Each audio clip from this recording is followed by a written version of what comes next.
नमस्कार, मैं संजना। आप देख रहे हैं बिहार तेज खबर। बिहार में विधानसभा उपचुनाव पे एनडीए की 4 सीटों पे जीत के बाद एनडीए जो है वो लगातार प्रशांत किशोर और उनकी नई नई पार्टी जनसुराज पे निशाना साधते हुए हर बार बोलती आ रही है कि आखिर इतने दावों के बावजूद प्रशांत किशोर की पार्टी एक सीट पे भी विजय क्यों नहीं कर पाई। हमारे साथ इस वक्त बातचीत करने के लिए महिला नेत्री संगीता जी मौजूद हैं। मैम, लगातार एनडीए जो है वो निशाना बना रहा है जनसुराज को कि इतने दावे किए प्रशांत किशोर ने चारों सीटों को लेकर, लेकिन एक भी सीट जीत क्यों नहीं पाया। देखिए, जीतना हारना तो दोनों अलग चीज़ है, लेकिन हम लोग हारे भी नहीं हैं। हम लोग को बहुत कम टाइम में बहुत कम काम करने को मिला। सिंबल भी 5 दिन पहले मिला। लोगों को हर घर में हर लोग के पास हम लोगों ने गया। अगर टोटल ओवरऑल 70,000 वोटिंग हुआ तो उसमें 10% तो मेरा भी आया। तो मेरे पास तो खोने के लिए कुछ था नहीं। हमारा इतना बना तो बार बार प्रशांत जी को ये कहना कि हम जाएंगे जाएंगे, वो सारी जितनी भी हम लोगों की मेहनत हुई उसमें हम लोग खोया कुछ नहीं, हम लोग पाया ही पाया है। और दूसरी चीज़ है, अब अगले विधानसभा की चुनाव है, इसमें देख लिया जाए कि कितना हम लोग आगे जाते हैं और कितना वो लोग पीछे आते हैं। अच्छा, मुख्यमंत्री नीतीश कुमार जी हर बार महिलाओं की बात करते हैं कि महिलाओं के लिए उन्होंने ये किया वो किया। अभी वो महिला संवाद यात्रा पे भी निकल रहे, तो क्या लगता है कि महिलाओं के तरफ का जो झुकाव है वो उनकी तरफ जाएगा कि नहीं। नीतीश कुमार पहले जीविका का जहाँ जो प्रदर्शन हो रहा है उसको तो संभाल लें। नीतीश कुमार जी महिला के लिए कुछ नहीं किया है।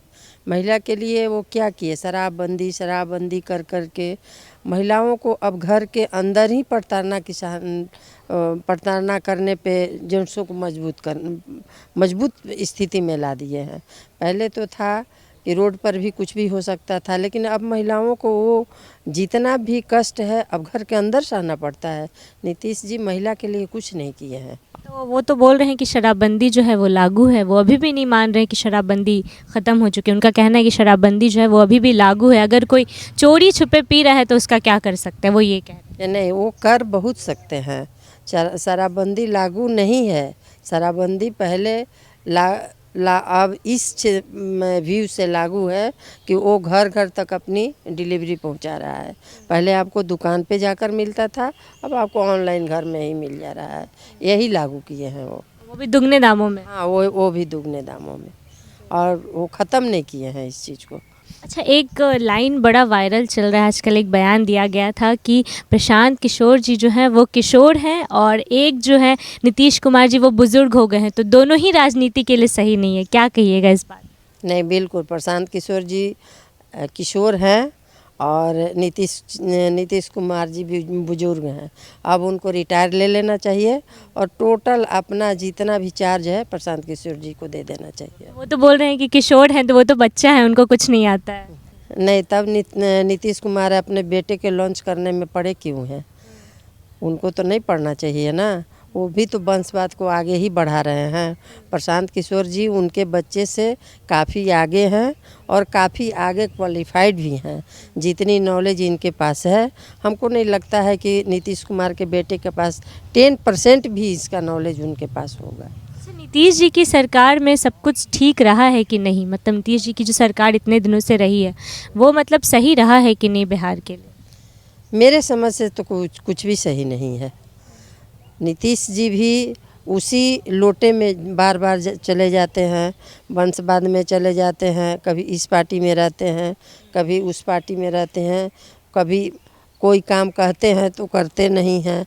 जहाँ तक महिलाओं की डेवलपमेंट की बात है, हम लोग के यहाँ अभी देखिए शिक्षा में एक ही बहाली बहुत टारगेट में किए, ये टीचर की बहाली। लेकिन वहीं इनके यहाँ वित्त रहित शिक्षक है, वित्त रहित कॉलेज है, वित्त रहित स्कूल है।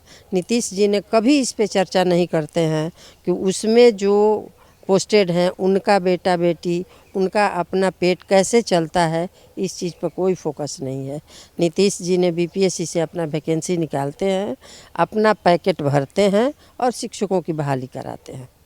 मैम, आखिरी सवाल है कि अगले साल विधानसभा चुनाव भी होने जा, उसके लिए पार्टी में क्या क्या तैयारियां हो रही हैं।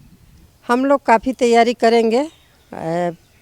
इस 4 उपचुनाव से बहुत कुछ सीखने को भी मिला है और मेहनत तो हम लोगों ने किया था, इसीलिए हम लोग इतने आदमी को बना भी पाए हैं।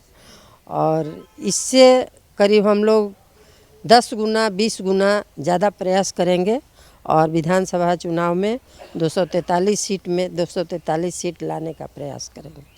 बहुत बहुत धन्यवाद मैम। हमारे साथ महिला नेत्री जनसुराज की संगीता जी जुड़ी हुई थी। आप उनकी बातों से कितना सहमत है, आप अपनी राय हमें कमेंट सेक्शन में ज़रूर दें। अभी के लिए इतना ही। आगे की खबरों के लिए बने रहिए हमारे साथ।